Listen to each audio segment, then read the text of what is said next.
well, because the slides are really just a prompt discussion rather than they might get a terrible amount out of it. But if we give you the links to the documents, you can include them for people that weren't able to make it. We're happy to pick up afterwards as well if the people that can make it that would keen to talk to us. Okay, Paul, no problem. And if at any stage, this is recording now, so if at any stage anybody wants the recording paused for whatever reason, just let me know and we'll do that. John, I think we're a few minutes in. If anybody else wants to kind of join in, I can admit them as they appear on screen if perhaps you want to maybe off. Yeah, no bother. Thanks, Terry. Folks, you're very welcome. Thanks for coming along. I know everyone's diaries are usually very pressing, so we appreciate you joining the fourth meeting of the All-Party Group on Micro and Small Business today. We've got a really good agenda. The Economy Committee met this morning, as maybe some of you will know, and we had the Minister in just giving us a high-level brief and taking questions on both the Economic Recovery Plan and the new 10X Economy vision document that was produced yesterday. We're very pleased to have... is now on. Oh, somebody's chatting away in the background. We're very pleased to have Paul Grocott from the Department of Economy here to take us through that today. We've also got Maria McDonough from who's going to give us an insight through the lens of a business owner, which is very, very worthwhile. And then obviously, as we usually do, we'll just open up the floor to members of the group for any questions as we go along. As chair, I never like to take too much time, so I want to bring in Michael McQuillan, who's the expert in all things, representing Enterprise NI. And Michael, it's great to see you. And I'll open up the floor to yourself. Lovely. Thanks, Chair. Don't know about the expert bit, but that was a good rugby pass there. But no, I'll be very brief as well, because it's great, as you said, to see Paul join us. Paul and colleagues, thanks very much for that. And Maria, looking forward to hearing from you, because, you know, hearing it through the lens of local business and micro business operators is of real value. You know, it's just provide a little bit of context for today. As we know, also in the call with a couple of our chief executives representing, I suppose, the whole of the region. We've got, you know, from Fermanagh to Antrim to Lisburn to Belfast, all covered around the virtual table today. So it's great to see the colleagues from the ENI network as well. And we continue to engage with about 3,500–4,000 micro and small businesses week in, week out. So a quick sort of update from the coalface, just to provide some context. We can definitely report from engagement that business in general, the economy in general, and certainly the micro businesses that make that up, are definitely moving from emergency through to recovery, which is really good. Concerns that we're hearing, that we're reacting to and trying to provide support and signposting for. There's some sort of sectoral viability issues, and that's primarily around retail and hospitality, the two sectors that have opened up more recently, or beginning to open up more recently. The fact that they can't open up and have their full business model operating at full capacity puts challenges on their commercial model and therefore in viability, and so there's uncertainty there. There is uncertainty across all sectors, just around their marketplaces, their consumers, whether the consumers are individuals or whether they're other businesses. And there's two elements to that. There's the positive side. There is a pent-up spend. There's been incredible savings. You know, banks throughout the UK and Ireland and beyond have more than quadrupled their levels of lodged savings in bank accounts. So there's a pent-up spend there, which is actually quite positive, and there's already early indications that the economic rebound could be quicker, more rapid than we thought.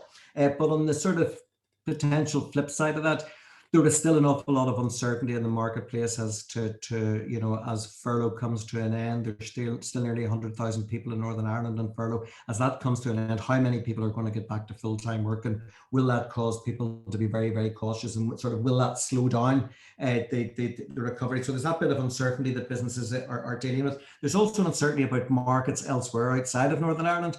Whilst we in this part of the world have benefited greatly, I think, from people's adherence to the social distancing and the working from home, and we've had a fantastic vaccination rollout. The reality is markets who our businesses sell to and sell into aren't actually recovering or coming out of COVID at the same pace, and that's causing some concern as well. And then there's the overall concern as well. Businesses are telling us, will COVID return, either in the dominant variants at the moment or future variants? Another little layer in that there's still concerns around is the sort of post-Brexit trading with the rest of the world challenges, and I suppose specifically there's still some challenges around the implementation of the NI protocol and dealing into and out of a GB. It's still about administration. It's still about costs. It's still about uncertainty with a lot of outside of Northern Ireland suppliers not having got their act together because they didn't know what getting their act together looked like, and it's still about lack of clarity in the full implementation going forward. As we've reported to members previously, startups and that early stage activity is absolutely critical if the Recovery Action Plan and the 10X plan that we're going to hear about, the vision that we're going to hear about earlier on. And if recovery in general is going to happen, we really need to focus on the support for startups and early stage micro. My colleagues across the virtual table today from the Enterprise Northern Ireland Network, again, we're staged front and centre there. I can report factually over the last 5 weeks, it's been the first month of the new business year for the Go For It programme. And as we know, the Go For It programme is the biggest government supported programme for startups, providing business planning support for entrepreneurs and very early stage startups. We had 530 inquiries in April. And, you know, of those 530 inquiries, colleagues around the table, right across the network, have had close to 500 sort of initial assessments and high delivery already of robust business plans.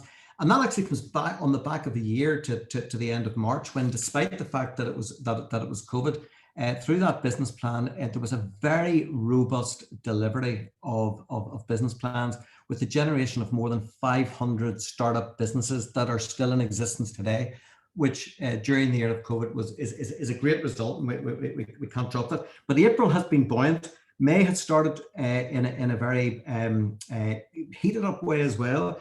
And I've been speaking to colleagues throughout the UK and Ireland, and actually across Europe, and albeit there's different paces in terms of opening up again, but this surge in startup activity and an expected surge down the road is expected, and we should expect to deal with that, which is very positive. But it means that we're working when we get the time to work to try and nudge central government, local government, and other stakeholders to make sure that we're getting the right support delivered in a sort of coherent, visible, and accessible way for these startups and early stage micros. As we know, 89% of all businesses in Northern Ireland are micro, less than 10 employees, and 2%, just short of 2%, employ more than 50 people.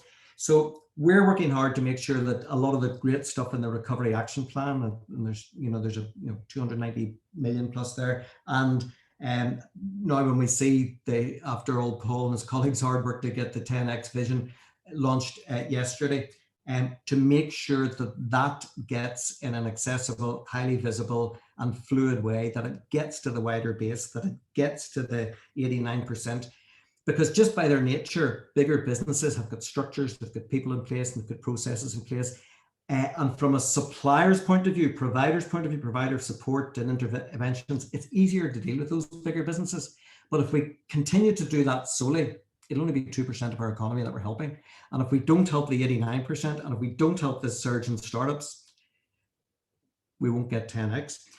So there's a lot of work going on there again, just to provide that. However, I'm really encouraged to see that both in the Recovery Action Plan, and we've fed this back to colleagues in the department, that enterprise and entrepreneurship is in there. It's in there, and it's part of it, and that wider base approach is in there as well. And we're rolling up the sleeves with colleagues around the table in the enterprise network to work with local government, the local councils, economic development bodies in there, with Invest NI, with the colleges, to make sure that the wider base gets access importantly to this resource. We really need to ensure going forward that that we deliver to this surge of entrepreneurs and to these early stage businesses, primarily if we're going to get, as we're all aiming for, those positive outcomes for all of our people. A positive final thing, just to report, to keep members up to speed. We're delighted that again, department, there's some of the department team here today, have asked us to work specifically on one element of planning going forward around the trade and investment side of things. Because what we said, trade and investment seems to be again about the bigger businesses and that can export. But we've been saying, no, actually, we need to increase the number of micro businesses and small businesses that can export. So we're working in partnership with the department to put in place over the next 6 to 8 weeks 3 focus groups, one with women micro entrepreneurs, another one with BAME micro entrepreneurs, and then another one, a wider one with micropreneurs, all sectors, all geographies, primarily looking at what are the barriers, the perceptions, if you like, slowing down, or from a perception point of view, not enabling these businesses to export and internationalize. So we're delighted to be part of that, and we think that if that work then feeds into the future trade and investment strategy and other elements of strategy as we roll out the 10x vision, it's a really positive step for micro and small businesses. So that finishes me in terms of update and context, Chair. And I think it's as I say, brilliant to see Paul and the team here. So maybe we'll hand over to Paul to take us through his little presentation update. Yep, by all means.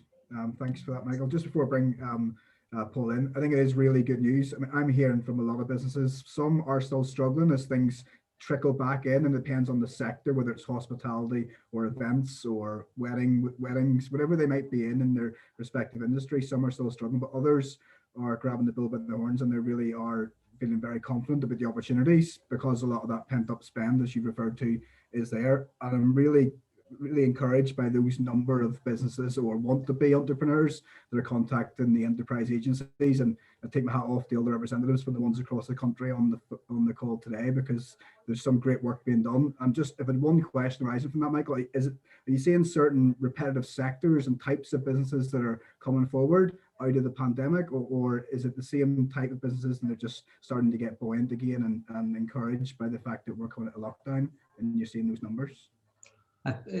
Great question, John, and we're looking very closely at that. And what's exciting to report again is that across our network, we have 44 locations with 28 enterprise partners out there delivering this, and we're engaging with entrepreneurs. And again, it is all sectors. What's really interesting is, and maybe accelerated because of all of our engagement online and so forth over the last year, is the amount of businesses, no matter the sector, that they're coming with business ideas and concepts that have really embraced technology. So, we think that the whole embracing of technology has really had rapid acceleration, and a lot of the new startups have a technology base or a technology dimension to them, which, when you look at it in the round, will make it easy for them to grow, will make it easier for them to scale, will make it easier for them to internationalize. So we're really excited about that. And again, you know, there's more businesses coming through with a green dimension or green values, which is really important.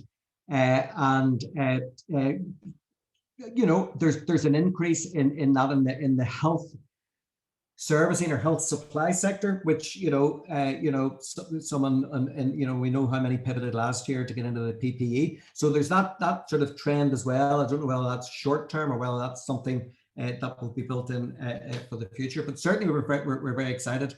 And it's always, and again, it's that warning that and I know it is the case with government, that we can't say that there's only there have to be priority sectors, absolutely, but there also must be space and resource for those sectors and those types of businesses that none of us around this table even know about, because in 5 years' time there's going to be sectors and you know, world-class companies that are going through this startup program now, that are developing products and services that none of us know about, and a true entrepreneurial economic strategy allows for that as well. And there are certainly some of those weird and wonderful ideas bubbling through also. Fascinating, Michael. No, I think we could have a meeting dedicated just to that alone, to hear from some of those really up and coming sectors and those you know, entrepreneurs that we probably don't even know exist yet in Northern Ireland in specific sectors. So that would be maybe something to look at down the line. I'm conscious of time, and I want to bring in Paul and anyone else on your team who's on here. Compared to the Economy Committee, we're quite a friendly bunch. There'll not be as many hard-hitting questions or politically motivated ones, I imagine, today. Hopefully you can give us, I know you're going to give us an overview today on both the recovery plan and the 10X economy decade innovation strategy that was published yesterday, Paul. So I can hand it over to you. Terry's going to do the slides, and then if anyone has questions at the end, just, you know, raise your hand via the Zoom feature and we'll bring you in. So over to yourself, Paul. Thank you. Thank you very much, Chair. And Michael, thank you very much for the invitation as well. There was some really positive stuff there, and I think that's reflective of the great stuff that happens in your organisation. So that was really interesting. And then just thank you to Amy as well for the logistics and getting us all here and all the presentations loaded. And then I'll rely on you, Terry, through the course of the next few minutes. I'm joined by Louise Long. She's the Deputy Director in one of the teams in the department who's been leading on the Economic Recovery Action Plan. And between the two of us, we'll walk you through the two big programs of work that are cross-cutting across the department. As you mentioned, Chair, there's the Economic Recovery Action Plan, which is focused on the uncertainty that you talked about, Michael, in the next 12 months and how we can support businesses, people and places manage and adapt and adjust to them. And then, as you mentioned, the 10X economy document that we published yesterday, which takes a longer term look, but was absolutely connected to the Economic Recovery Action Plan. I think another colleague, Keith Forster, was hoping to join us, but I glanced through the attendees. He may well have been caught on something else. So Keith has been instrumental in the development of the vision. So just in terms of positioning of the two programs of work, they both sort of sit as departmental representations of what we think we can do and to support the economy. But we are very much alive to the fact that they need to and indeed are being pieced together into a much more complicated and bigger jigsaw puzzle of how the executive responds to both those immediate short-term challenges that the economy is going to be facing, and then the wider societal and environmental challenges as well, and then also that longer term vision for what Northern Ireland looks like in 2030, which will be obviously encapsulated by PFG. So if we turn to the Recovery Action Plan first, just a couple of key points before we get into the detail is that this is the numbers that you see there, that's additional funding, so that sits on top of what the department's baseline would have delivered. So that's additional support that we'll be putting in. And the large number that you'll see, so overall is just under 290 million, that there's a significant portion of that is taken up by the High Street Support Scheme that I know colleagues have briefed the Economy Committee on, and the Minister has been very active. So we can pick up any questions on that specific later on. Terry, if you just click on it, so we can provide a little bit more detail.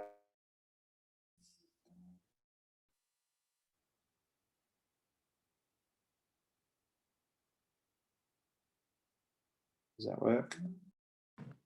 It's frozen for some reason. Oh, there we go. Perfect. There we go. So we structured the Economic Recovery Action Plan across 4 themes. So you'll see on the screen there, we've got R&D and innovation that draws on the rich history of pioneering innovation that we have. And it's essential as the challenges that Michael talked through over the next 12 months. Innovation is going to be right at the centre of ensuring businesses and the people within those businesses can adapt and adjust to those challenges. Similarly, highly skilled and agile workforce has to be at the centre of our policy response. That it's the people in our economy that make the economy what it is. So ensuring those people have the necessary skills to participate and drive the change and address the inequalities and structural weaknesses that unfortunately we're all too familiar with.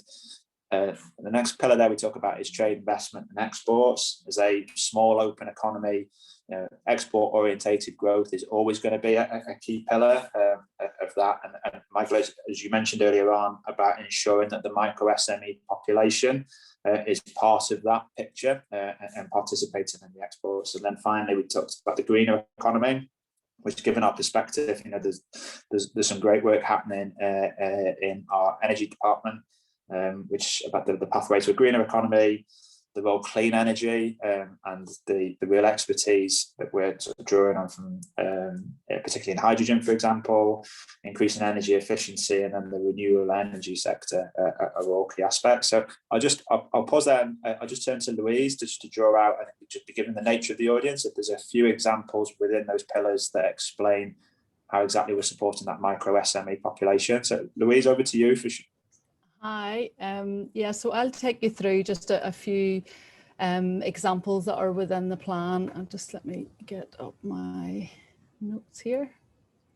So yeah, there's 147 actions contained in the Economic Recovery Action Plan, and that they're set across those 4 themes as Paul's just taken you through, and many of those will help small kind of SMEs and micro businesses, but I'll give you a few examples here today of the schemes and interventions within the plan. So as Paul touched on there, within the skills, we expanded the skills focus program to offer free upskilling for staff for SMEs, to include those that were on furlough, and we also waived the 25% employer contribution. So last year, 2,300 employees enrolled in that programme, and the Minister has since granted approval for that to continue to the 31st of March 2022 with the 25% contribution waived. Also within the plan, there's the Digital Selling and Capability Grant to help businesses improve and enhance their e-commerce or online marketing capability.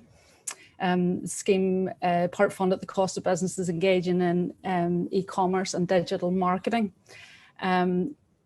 They have Invest Northern Ireland has secured an extra £3 million on that digital selling capability for retail micro businesses, and that is open. The call was open to the 12th of March, I think it was, for businesses to apply for that. Then there's the Process and Organisational Improvement Grant, which was launched by the Minister on the 6th of May. That offers up to 50k grant support to SMEs to support businesses to investigate and implement operational improvements. And then just sort of into the innovation schemes, we expanded the innovation voucher scheme to allow multiple vouchers to be used on complex issues with COVID related projects, specifically being invited to make costs. Those vouchers were worth £5,000 of funding to local businesses and potential entrepreneurs to work with public sector knowledge providers. And then we secured an additional £2.3 million to extend the grant funding for Fast Start. For these are the Fast Start competition was a UK-wide initiative, but there were 41 applications from Northern Ireland companies that were deemed to be fit for funding, but the budget wasn't big enough, so we were able to secure the additional funding to support all of those companies. Let me think, and then so that's kind of give you an idea of some of the schemes that are and initiatives within the plan. So I'll pass you back to Paul. Great, thanks so much, Louise. If we just click on then, we'll move on to the 10x economy paper that we published and Minister spoke to earlier on at committee. So I hope, for those that haven't had a chance to read it, hopefully you will get a chance. Again, this just on positioning, this is the minister's expression of what the department could look like in 2030. That all has to piece together into an executive-wide programme for government, and there are obvious and clear dependencies between the great work, for example, that's happening in DERA on green growth, and similarly good work that's happening with colleagues and communities on social inequalities. So there's a process that we need to go through to sort of join dots between executive strategies. And overall, what it tries to do is say that there is an opportunity here for generational change in the economy, and that generational change could result in Northern Ireland moving from that bottom quartile of small advanced economies up into that top tier of small advanced economies. So it tries to bring in that transformational mindset into economic policy that absolutely is possible for Northern Ireland to make that level of change. So the reason why we draw on 10X, which is familiar for those rapid growth companies, mainly on the west coast of America, is because we think that captures that level of ambition.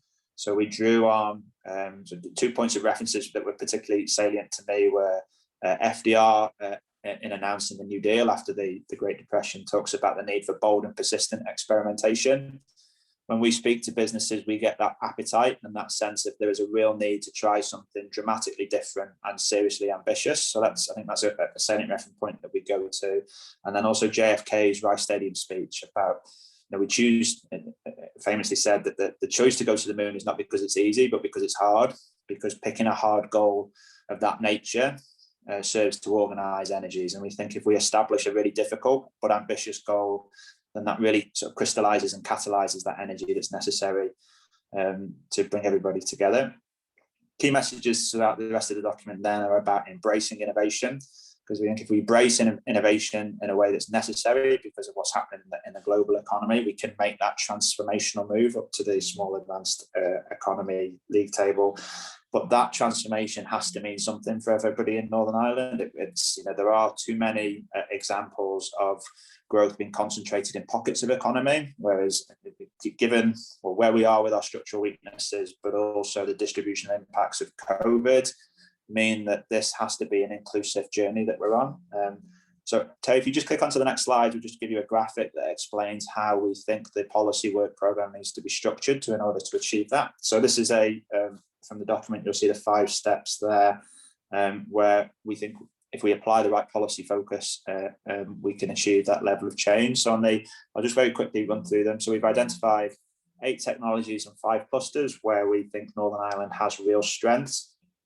There's an exercise now to understand what are the windows of opportunity that are presented by these technologies and clusters. So that's either in the technologies in themselves or in the technologies, how they're applied in a certain way to the clusters. And I think in your point earlier, Michael, about how this isn't a fixed document in which these have to evolve and change, because we're alive to the fact that those clusters that we talk about at the moment, they won't be the same clusters that we have with us in 2030. But our sense is if we put effort into understanding the enabling technologies that are driving that level of change, then that gives us a certain amount of, I guess, security, and that those technologies will develop new clusters, and therefore we can be agile in our policy response. But that level of agility and flexibility has to be baked into our thinking right from the off. We then talk about talent, and this is very much pinned to the need for it to be inclusive, is that the world economy is changing, and so the Northern Ireland economy will also be rapidly evolving. It's hugely important that people's economies don't change around them, that we give them the skills necessary so they can participate in this transformational programme. And then in our context, the numbers of people that are economically inactive, is a structural weakness that has been with us for a long time. So 10X needs to mean something for that population and how we bring those people along with us. We then talk about diffusion of technology. So where we've got areas of strength in technologies, for example, we need to understand both how those drive growth in those specific clusters, but also how that expertise and knowledge can be translated to the whole of economy. So we can increase our wider productivity, and that is particularly relevant for our micro and SME population. We then talk about funding.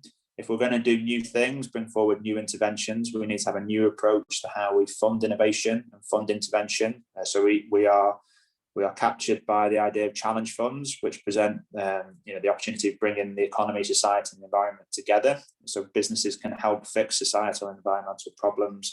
We think we should be thinking about conditionalities on government funding, and we are acutely aware about how startups, micro SMEs, women startups are currently underserved by the funding offer. So we need to think about how we can better support those businesses from those populations in particular, but I'm sure there are more, get better support to sort of develop and grow and scale up their business. And then finally, the final pillar we talk about is place.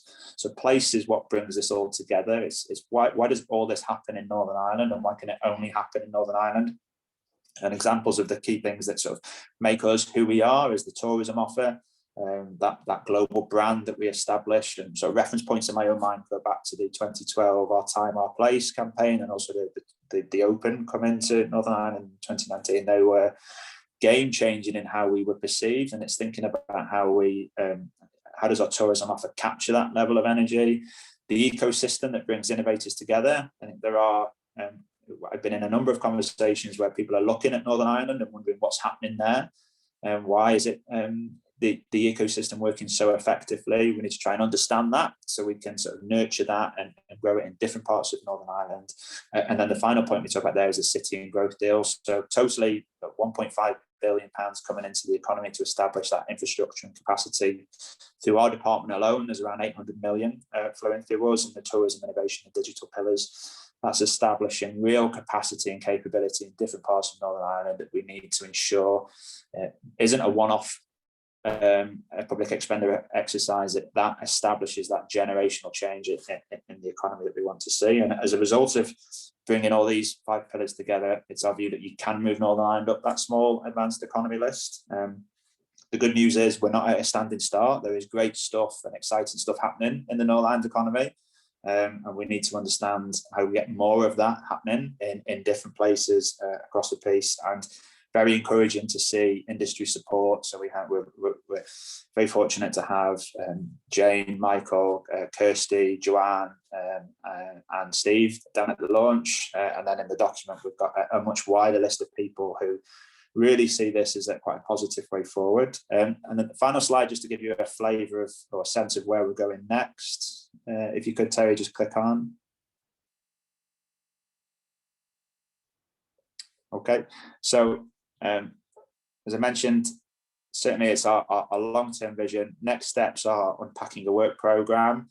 It will be shaped and implemented by our key partners. There's a unique set of metrics that we're looking to develop with an expert group and use to assess both our performance at that global level. So are we moving up that small advanced economy league table, but also at a programme and policy level? Are we having the level of impact that we think we need to achieve? And that's going to be driven through those three drivers. The innovation-led growth. Is our growth inclusive? And is our growth green? As a department, we recognise that this needs to be driven. So an economic policy unit will sort of drive both the strategies and policy that we own within the department, but also be that figurehead of connecting us to strategic work that's happening in wider executive departments, and anybody that's doing anything interesting in Northern Ireland or wider afield would be sort of really led by that. And then I mentioned at the start about the need to join with both intra-departmental strategies, but the good stuff that's happening across, for example, there in education, the communities work on social inequalities, and then the environmental and green growth agenda. So Terry, the next slide then I think just takes us to questions, which we're very happy to take. I think the real value from us, it's really helpful for us to explain our thinking to you, so you get a real sense of where we're going. We appreciate the challenge that comes back from us, but I think the real value comes from the reason why we do this principally is because we like to make the connections. So if you are interested or excited by any of this, then we're interested in you. Particularly as we go into that next phase of developing the work programme, either in the delivery of ERAP or the development of the 10X work programme. So if you like, if like I said, if the bits that excite you, then we're keen to spend some time understanding how you can help us deliver this work program going forward. So that's it from us, Chair. Like I said, we're happy to take questions, and if anybody's got any.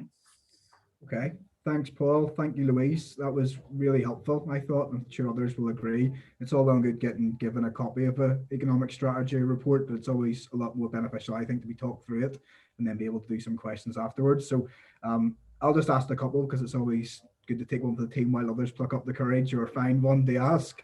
I've already, as you're aware, maybe asked yourselves and the Minister on numerous times about aspects of this, but just a couple more arising out of it.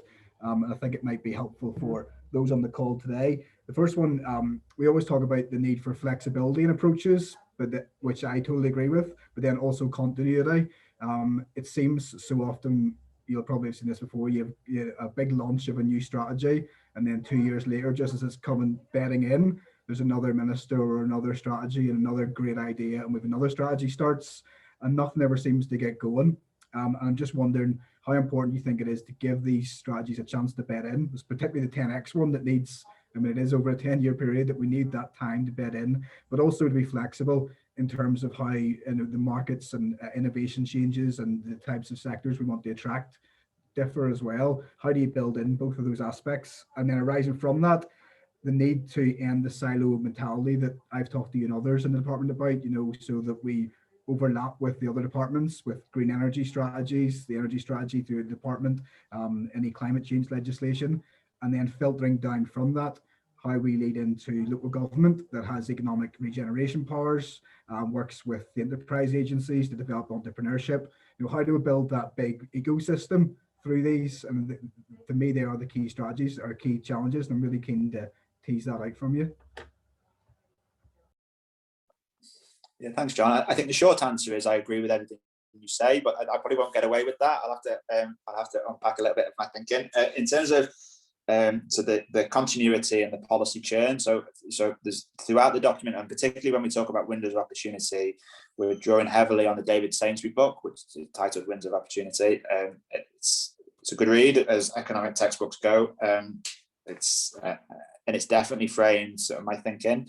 And there's a specific point that he makes in that book, is that the policy churn has a harmful and damaging impact upon your ability to make the types of changes. So that's absolutely, we're fixed on that.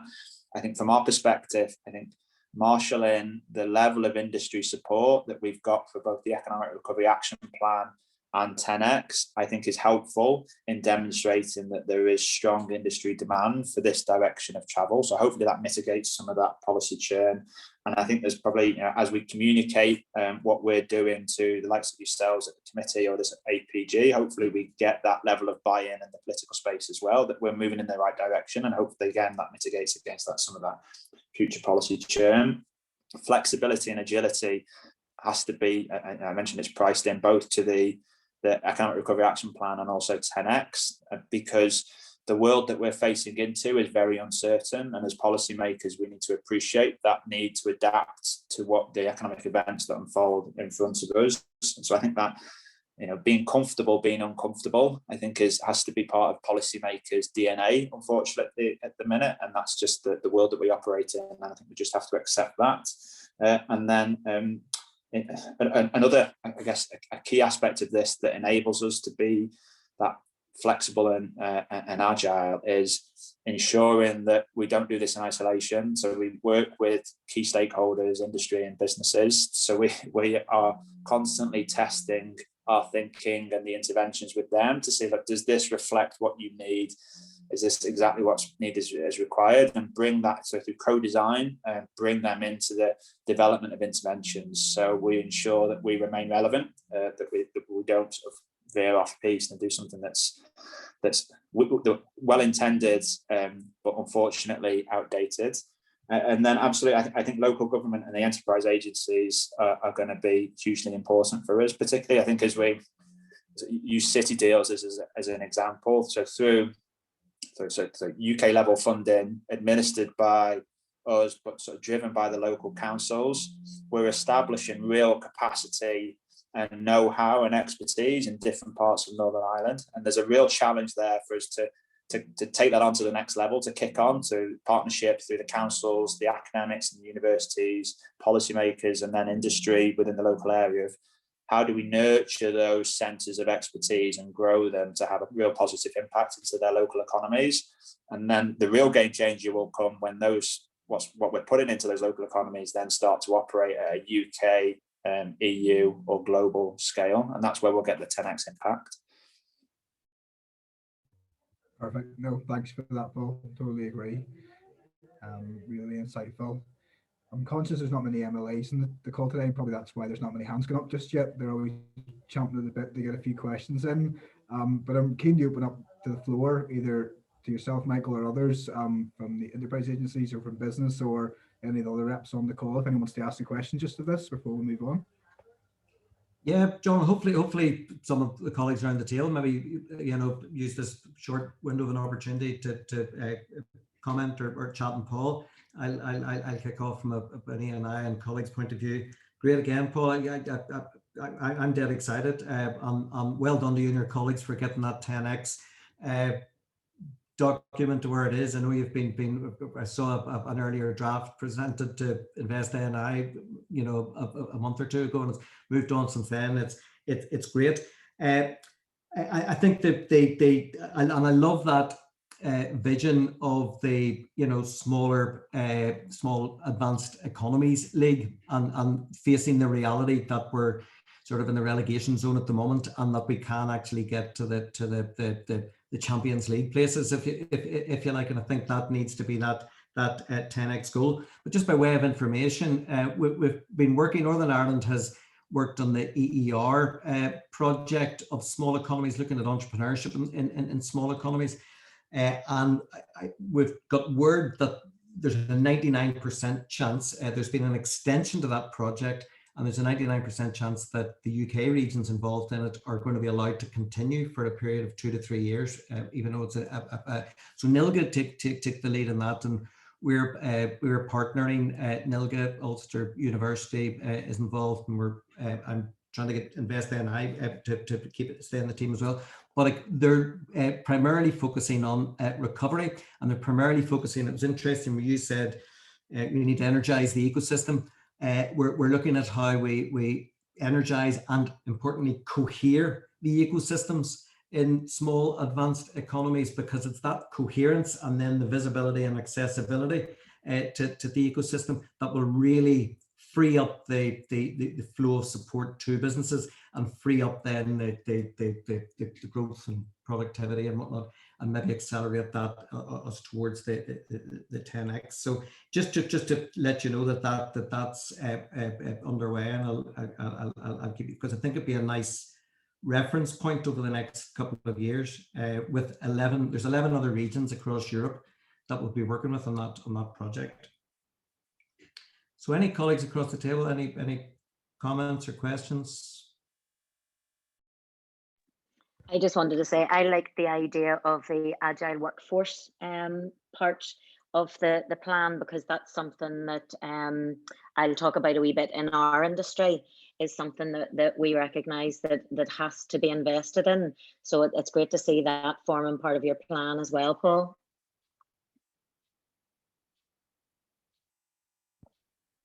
Yeah, hugely important. Hugely important. Thanks, Mary. Just a quick question back to the recovery plan, Paul and colleagues. Maybe Louise, I think it's 290 million odd in there, and there's some great examples, Louise, of the ongoing programs. Is the 290 all allocated, number one, and number two, in the year coming, is there likely to be any more money coming into that recovery pot? So the 290 is allocated. So that's there is a big program of work led by Louise, is to get those interventions up and running out there, because we recognise speed is of the essence. Whether there's further money coming through is the dark arts of which I know little of central finance, and a lot of that depends, I think, on what comes out of Treasury. So obviously, if Treasury spends in England, there are net consequentials that fall through. We get very, very limited visibility of what's coming, unfortunately. But if there's, I guess, was that a leading question into sort of areas where you think there's opportunity to do more or different stuff, Michael? Because if there is, we're open for. We talked a lot about ERAP being flexible, agile, and having to adapt. So if you're seeing a need to bring forward different types of interventions that aren't included in that toolbox at the minute, we're up for listening to those. Yeah. Well, I won't go into the great detail of it now, but at a very high level, there's two things that we've talked about, and it goes back to the cohering of the and energizing of the ecosystem. Funding very rapidly and getting it into place, what we're sort of calling, the working title is a primary care framework. So it's you went through earlier on the sort of central government, local government, and then the LEAs. But if you start, if you like, with the LEAs and add Catalyst and add some of the hubs, that's the cold face. That's the primary care point of contact. So we've got a concept beefed up that will actually mobilize that in an informed way to get more businesses locally access to the ecosystem much more rapidly. Number two, the second element is that to provide all of this, it's a bit like a good education system and a good school system needs their teachers brought up to speed. Because things have dramatically moved on over the last couple of years, but specifically over the last year, the business advisor network has been they're catching up with all the new stuff, whether it be protocol, whether it be COVID, whether it be the industrial fourth revolution with the embracing of technology. And we need effectively a business advisor development program that actually should run in parallel with the 10X plan. Because businesses have told us, again, we had the biggest survey of all businesses last year, again, for the second year in a row. It's going out again this year, and they told us they value most one-to-one contact with informed area of expertise mentors. We need to continue to develop those. So if a project sort of framed that very cost effectively could hit the ground running and speed up a lot of the other interventions. Sorry, Oscar, sorry about that. That's all right. I don't know, Louise, if we're not aware of that, then we're having a conversation about that separately. They sound interesting. Michael, I think it jumped out. I think there's a really good case study of Singapore's Human Capital 4.0 program. It talks a lot about that business advisor network and the development program, and it sounds like there's quite a lot of compatibility there. Louise, is there anything you wanted to add? No, just to say, yeah, I would be very interested to kind of explore and discuss that. I know that, and you'll know yourself, Michael, with Invest Northern Ireland, we're doing that in terms of the supply chain expertise and advising people on that and being able to provide one-to-one advice. And there you have NI Business Info informing businesses with webinars and etc. But no, that definitely sounds like something we would be interested in hearing more about. Thank you. We'll follow up. Thanks, Louise. Thanks, Paul. Michael, if I could just speak to that as well. I mean, I totally agree. As someone who's been through the Start a Business program, and I know that Robin on the call, maybe a number of others who have as well. You can, getting financial assistance and grants is all well and good, but for a business and startup, advice and mentoring is the ultimate assistance. It really is. It's that guiding light to where to go and how to do things whenever you just don't know where to turn. And there are so many more resources now than there've ever been. And Louise has alluded to NI Business Info and the great work that Invest is doing. But a lot of small businesses are either so busy because they just don't know, and they just want a one-stop shop to go to. And it's just developing those expertise at all times for mentors who are great, but with the ever political change in landscape in Northern Ireland, especially post-Brexit, and the amount of stuff that comes up with that alone, it's just great to have that. It would be great to have those development skills and that resource. So if that can be factored in, be great. Just one point I had, someone had messaged me about it. It's the short-term stimulus, Paul, through the High Street voucher scheme. I know it's a cornerstone of economic recovery, albeit short-term, but it's really, really caught the interest of small businesses, as particularly retail and service providers. I'm just keen to get your feel for just how important it is that that's driven towards our Indigenous and small independent retailers and services and businesses for people to avail of, because ultimately that's what it's designed for, isn't that right? Oh, absolutely. So, on the face of it, we're giving individuals £100, but the policy intent, the policy purpose is absolutely those small businesses on the local high streets that have had an incredibly hard time over the past year and a bit. And you know, the minister talked about the campaign that will be absolutely on that message. And we're really interested in working with any organisation. So the chambers of commerce in different parts of the region have been really interested. But if there are other people that can help us get that message out, ensure that we're developing them partnerships with local high streets, then we're up for that, absolutely. Because as I mentioned, they are the intended beneficiary of this scheme. I don't see any other hands raised, but we are recording it and we'll distribute it to the rest of the all-party group members, Paul and Louise, and I've no doubt some of those, when they watch it back, will come through ourselves as administrators or directly to yourselves, just with any points arising from that. That would be great. Yeah, Johnny. Yeah, and if you're happy to, if you receive any people that are interested in talking to us, then please pass them back through either through Michael and Amy or directly to us. That would be great. Really helpful. Okay. Well, unless anyone raises their hand in the next 5 seconds, I'm going to let Paul and Louise get back to their busy schedules. And just thank you on behalf of the All Party Group today for, you know, taking the time to engage with us. I think it's been really enlightening, and for just offering that, you know, ability for us to, you know, to contact you and update you anything that we think is worthwhile. And no doubt we'll have you back in front of the group soon enough. I look forward to it. That'd be great. Thanks very much, Thank Chair. you. Bye. Thank you. Thanks for your time. Thanks, Paul. Thanks, Louise. Goodbye. Moving on, folks, as one of the staples, which I think is great at this monthly meeting, is the Through the Lens of a Business Owner. And I think it's arisen out of the idea of, you know, it's all well and good talking about strategies and things, but it's a lot more important to actually hear each month from somebody on the coalface who's working and actually, you know, in a micro or small business. And this afternoon we have Maria McDonough, who is the owner of Adventures Day Nursery, and she's also the chair or vice chair of the Employers Forum. And you're very welcome today, Maria. Thanks for coming along and for taking the time out of what I'm sure is also a very busy schedule. And I'm going to open the floor to yourself, as we do each month. Let you tell us a bit about yourself and what it's like through the lens of a business owner. And then anyone who's got any questions or anything you want to point towards us, you're more than welcome to do so. So not a problem at all. Thank you very much for inviting me along today. I am a day nursery owner in West Belfast, and I've been operating for about 14 years now. So I'm, as you said there, John, I'm also the chair of the Board of Early Years, the Organisation for Young Children, and I'm the vice chair of the Early Years Care, Education and Play Employers Forum. So I'm coming at this from two angles. I'm going to be talking about the impact that it has had on us personally, but also as a sector. So I do start this with a recognition that every sector has been impacted. I appreciate that it's not just ours. But really at the minute, we're facing three challenges. And I know you gave me 3 minutes to speak, so that's why we've brought it down to just the three. Firstly is our sustainability. The childcare sector, if anybody has been dealing with us over the last 30, 40 years, our cry has always been that it has been underfunded. And that is probably one of the benefits of the pandemic, is that it shone a spotlight on the importance of childcare. And we cannot start to rebuild our economy and get people out to work if there isn't anyone to look after their children. So that was one of the main benefits to us. But unfortunately, with the pandemic, costs have increased substantially, and a lot of settings are not working at full capacity because the whole of Northern Ireland is not back to work yet.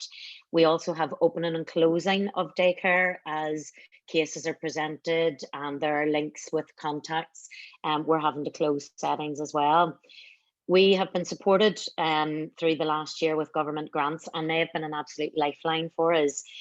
But in reality, they do only cover the additional PPE and the higher staffing costs. So a number of settings have closed down and will not be reopening, and it's a shame to see that happening. The only way that the private sector can cover its costs is through the fees that we charge to parents. So we know looking forward that fees are going to increase, and that is not something that anyone wants to do. It's just an unfortunate thing that we don't get grants from anywhere else. There is a difference between the private sector and the voluntary community sector, where there are funding opportunities for voluntary and community sector which help towards staff costs, but that's not the case in the private sector. So sustainability going forward is a major issue for us. The second issue that we have is in staffing. So our sector is actually one of the biggest employers in Northern Ireland. When we look at us as a combined sector, the Early Years Care Education and Play Forum, we established that about 2 years ago, and it has representatives from all areas of childcare, so play board, for example, and early years. We get together and we looked at the workforce side of childcare. So what we had a recognition for is that the quality and number of people joining our sector was diminishing. And we had to look at why that was and how we would go about changing that. So what we did was we've been working with various government departments and regional councils to create and fund training academies. I'm not sure whether you're aware of that, but the training academies are taking people in and qualifying them in their level 2 and 3 with support from employers. So we will take them in and we will look at job offering, more that apprenticeship route into business, but they're employed from day one. So they're earning and on the job training. And that is working really, really well for us. It's bringing in more over 25s into our sector. And there was quite a big gap in that age bracket as well, because as you know, the apprenticeship scheme is for under 25 and under. So we weren't really capturing the type of people that we wanted to recruit into our industry. We also go out to schools and colleges at their recruitment events, and we promote the fact that working in childcare is a degree level career choice, as opposed to just something that you go into because you couldn't fit into anything else. You weren't academic in school, so they offered you childcare. We want this to be a professionally recognised career for people coming in with us. Unfortunately, during the pandemic, it affected the ability for employers to take in students because of the risk associated with bringing additional people in and out of the setting. But again, we've been working with colleges and schools to bring in students on block placement. So they're with us for a set 2, 3 weeks, 4 weeks, whatever the colleges are looking for. And that is to reduce any risk of contamination and transmission. So I was quite interested in that skilled and agile workforce part of the 10X programme. And the last one, which is something I think it is affecting absolutely everyone out there, is mental health. We were one of the industries who've worked continuously through the pandemic, and we have asked an awful lot of our staff. It was a case of come back to work, everything is really safe, working with children is low risk. Employees were frightened. We had to invest quite substantially in making sure they felt reassured and making sure that they felt safe in the workplace. To meet our new guidance and regulations, we are working longer hours. We now have to staff playrooms from 8 o'clock in the morning to 6 o'clock in the evening. Pods are not allowed to integrate, so there's no join-in. We could maybe be sitting some days with 6 playrooms opened, 12 staff in it, and a total of 6 children, 1 in each room. So again, that builds onto our costs as well. But in terms of mental health, we had to go back to all of our staff when we come back to work and tell them that we could no longer offer 20-hour contracts. Our minimum contract is 25 hours to 30 hours because a 20-hour contract cannot be fitted in to a playroom to work an effective shift any longer. So our staff came back to work, had to work through this, had to accept new contracts. There was a lot of negotiation, a lot of consultation. And it has not been an easy journey to get to where we are now. So as a consequence, we are asking people to do this and we are paying them living wage because that's as much as we can afford at the minute. There's a lot of responsibility and a lot of effort goes into the job that we do, and living wage is just not enough to be paying our staff. There has been no bonus payments for staff working in childcare, and unfortunately our staff do get demoralised whenever they see the reward and recognition that other sectors do get. We're being tasked with looking after and promoting children's positive mental health and resilience, and there is nobody really there promoting ours and assisting with ours. But you know, part of that is looking at the successful recovery and rebuild. So obviously those are our 3 kind of core challenges that we're looking at. We are not sitting back and asking someone to fix this for us. We are being very proactive. We now have a group of a minimum of 80 settings out of a possible 230 meet regularly to discuss the issues that we're having, to discuss the changes in regulations, to discuss the guidance, to support each other and figure out how we go forward. They are very successful, and they have been an absolute lifeline to everyone who works in childcare in Northern Ireland. It has been one of the most positive things that have come out of the pandemic, is the relationships that we now have across the board with each other. Some suggestions that have come through in terms of meeting with each other are things like engaging with the sector during the upcoming minimum standards review.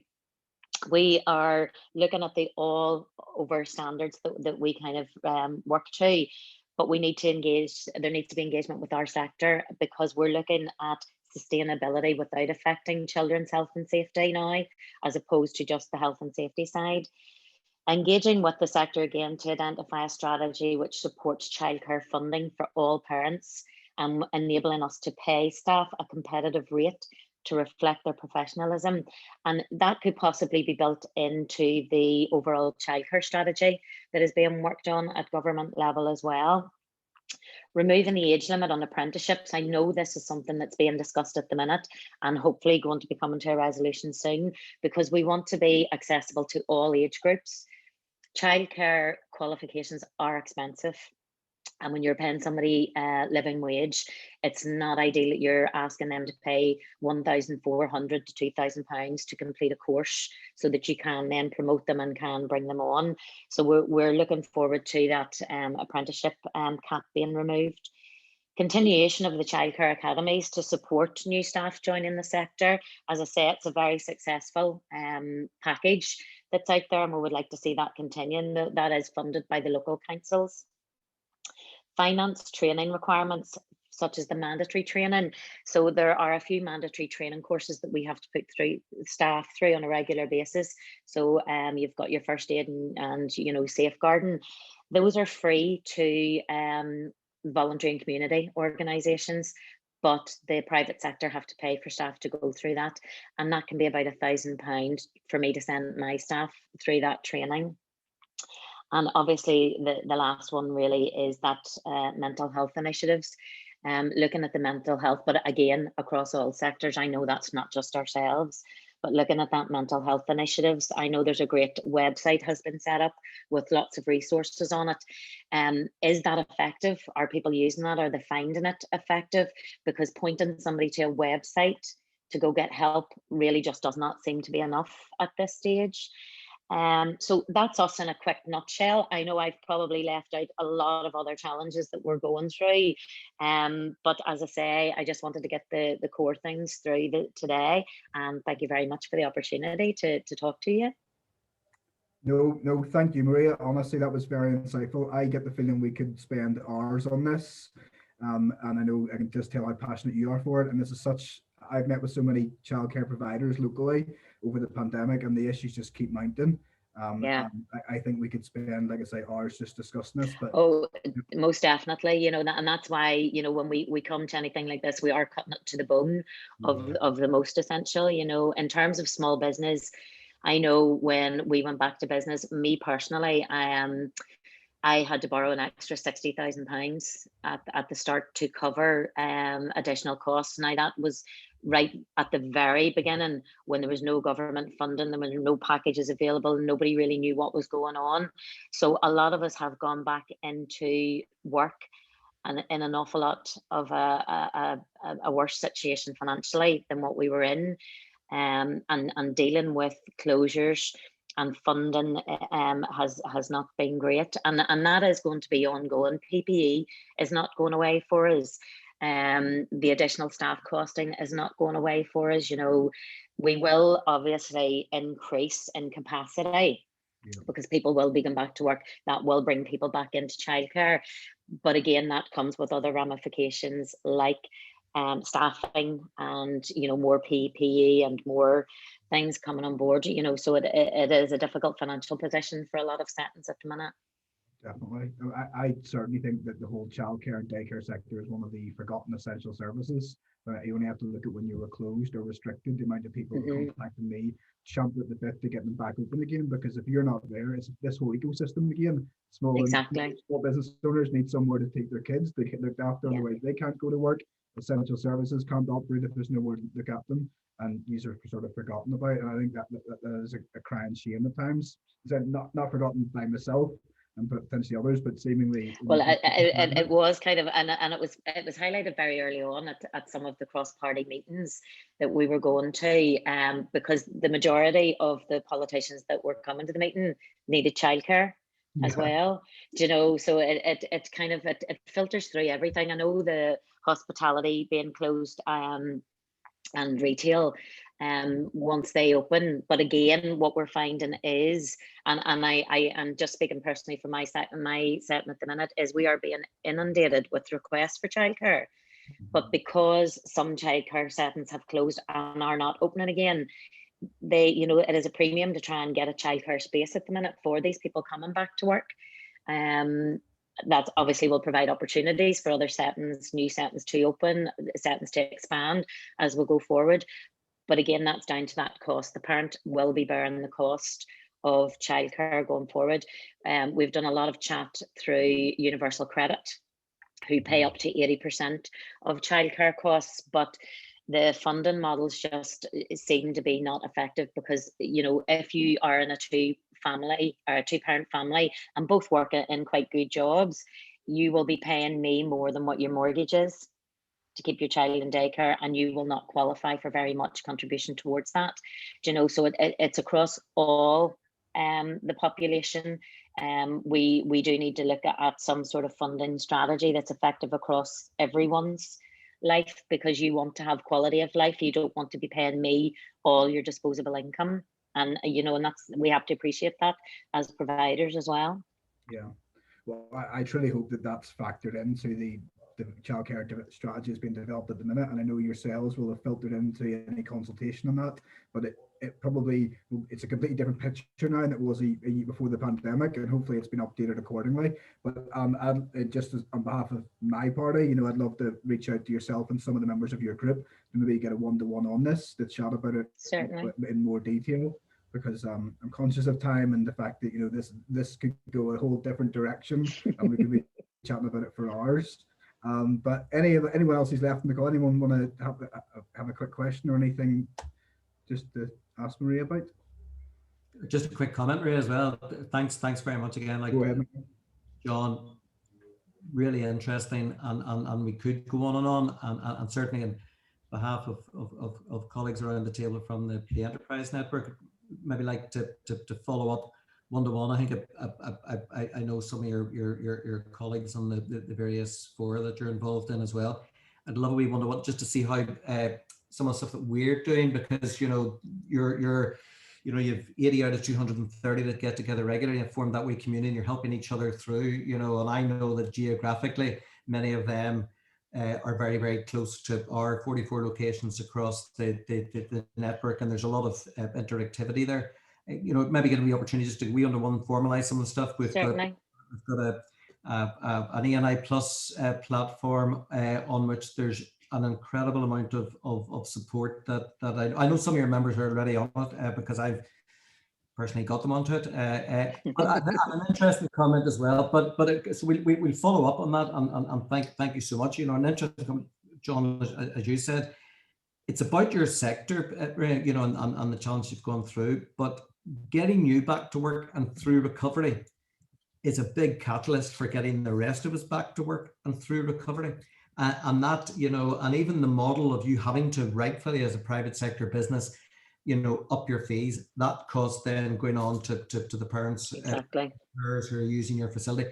They have to feed that back into their economic model, whether it's from their employment or self-employment. You know, I know when I was running my own business, myself, my wife were running a business, we factored in our business plan, our childcare costs, and it's interesting that you mentioned the mortgage thing. There were many months, and that's back some time ago, many months when the childcare costs were above. We could not have grown our businesses without a fantastic childcare, daycare, nursery close by the business. It was absolutely instrumental.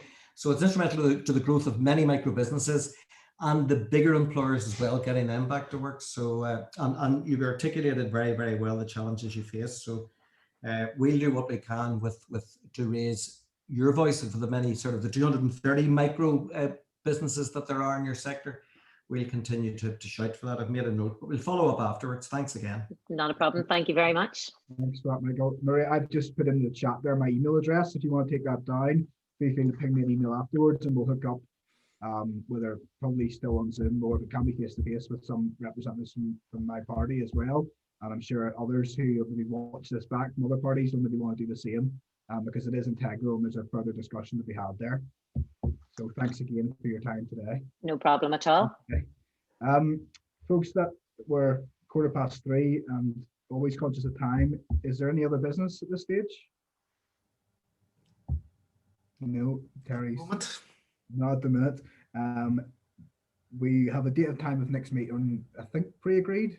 Terry, am I right in saying? I think what we're looking to do next, Chair, is sort of have a look at what subjects we're going to look at in June, and then obviously after the summer recess. Of course. So Okay. we'll have a catch up on that. No bother. We'll have a chat offline before that, and we'll Yeah. send it out to the rest of the group. Okay, if there's nothing else, folks, thanks so much for coming along today. Appreciate your time. On behalf of everyone, thanks for supporting the group, and we'll catch up with you again at the next meeting, if not before. Thanks again, Chair. Thanks. No Thank bother. you. Thanks very much. Everyone. All the best. Take care. Bye-bye. Bye.